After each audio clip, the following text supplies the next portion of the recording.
L'actualité locale et régionale en continu. Grand Lille TV, toute info.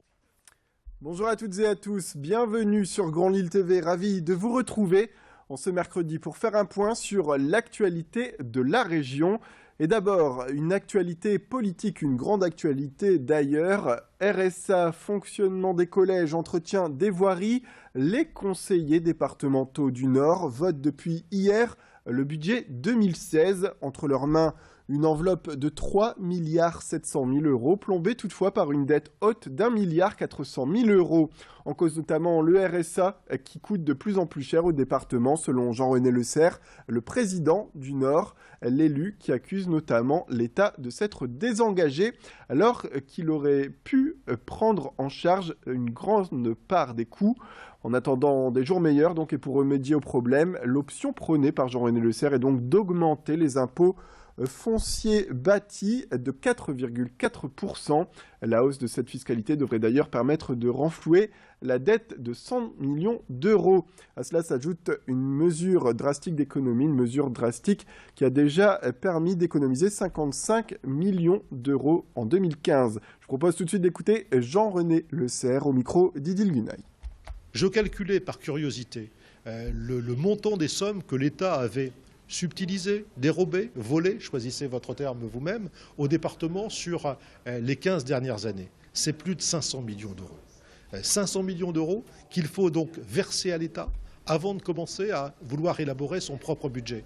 Vous comprenez que si je n'avais pas compensé cela par 100 millions d'euros d'économie et 100 millions d'euros de fiscalité, mon département était en faillite et c'était la mise sous tutelle. La mise sous tutelle, c'était d'ailleurs une augmentation de fiscalité beaucoup plus importante que celle qui sera décidée cet après-midi ou demain. La mode des bars à jupes se développe à Lille, ce nouvel endroit tendance où les femmes peuvent trouver une jupe tout en prenant un thé et en mangeant des pâtisseries est désormais implanté rue de la Barre. À Lille, dans le quartier du Vieux-Lille, une antre de la beauté où lorsqu'elles arrivent, les filles sont approchées par une conseillère en images, une aide précieuse qui leur permet alors de trouver la pièce de tissu qui mettra le mieux en valeur leur silhouette. Les jupes pour ces produits viennent de plusieurs créateurs, dont un de la structure maison de mode à Lille, et la gamme des prix s'étend de 23 à 91 euros la jupe. Après avoir mis en place ce bar à jupes, la boutique deviendra même bar à accessoires et bar à collants. Clotilde Leguévac est allée justement y faire un tour. La morphologie, on la regarde par rapport aux épaules, la taille, les hanches, aussi par rapport à la poitrine. Donc du coup, là, je lui détermine, vous devez sûrement connaître les lettres A, H, V, 8. Donc je lui donne sa morphologie et à partir de là, il y a des coupes qui sont adaptées. Par exemple, le taille haute, le semi-haute, la taille basse. Par exemple, une personne qui a des hanches, on va porter plutôt du semi-haute et de la taille haute, histoire de marquer la taille, d'accord, et de créer une aisance au niveau de la silhouette. Une personne qui n'a pas de hanche, par exemple un V, on va dire donc les épaules beaucoup plus évasées que le reste du bassin. Là, on va chercher justement à casser la silhouette, à porter les vêtements plus en taille basse.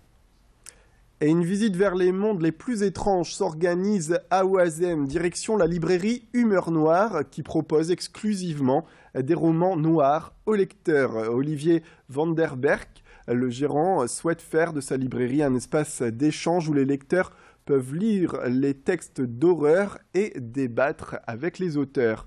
C'est un lieu entièrement dédié donc à ce type de roman, le roman noir, et bien sûr, les étals de livres sont chargés en histoires assez étranges, mais également le sous-sol qui est lui aussi aménagé avec un bar également pour pouvoir déguster des cafés et lire des livres. Voilà pour ce nouvel établissement. Louis Caillé, pour sa part, est allé visiter ce lieu. Si on prend le nord de Paris, il n'y a personne au nord de Paris qui fait ce que je fais. Il y a un lectorat énorme de romans noirs, policiers, thrillers, suspense, enquête, qui en demandent de nouveautés. Oui, Maxime Chatham, Franck Tillier, Laurence Calais sont des grands noms. Sont des gens qui, en France, perdurent, durent, mais ce sont des noms qui sont connus. Mais à côté de ça, une fois que les gens ont lu tout ce qu'eux avaient écrit, ils sont en demande et en quête de nouveautés. Et une idée sortie pour ces vacances avec l'éco-parc Adventure de Tournai qui accueille les aventuriers depuis sa réouverture. C'était fin mars. Parcours d'initiation, parcours adapté aux enfants.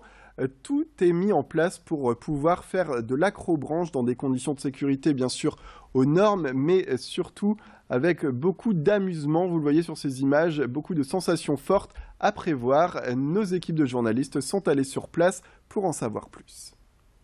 Là actuellement, nous, on ouvre de fin mars jusqu'au début novembre. La période où on a le plus d'activités, ça va être en juillet-août pendant les vacances scolaires, où on va recevoir des centres de loisirs, mais également énormément de familles, des personnes qui profitent d'être chez eux en vacances pour faire une activité qu'habituellement ils font en vacances lorsqu'ils sont en déplacement. Ça présage une bonne saison pour nous. Bon, on n'a pas eu des conditions météo qui ont été idéales, mais malgré ces conditions-là, on voit que la demande est quand même présente. C'est la fin de cette édition. Tout de suite, on se retrouve pour faire un point sur la météo et l'infotrafic.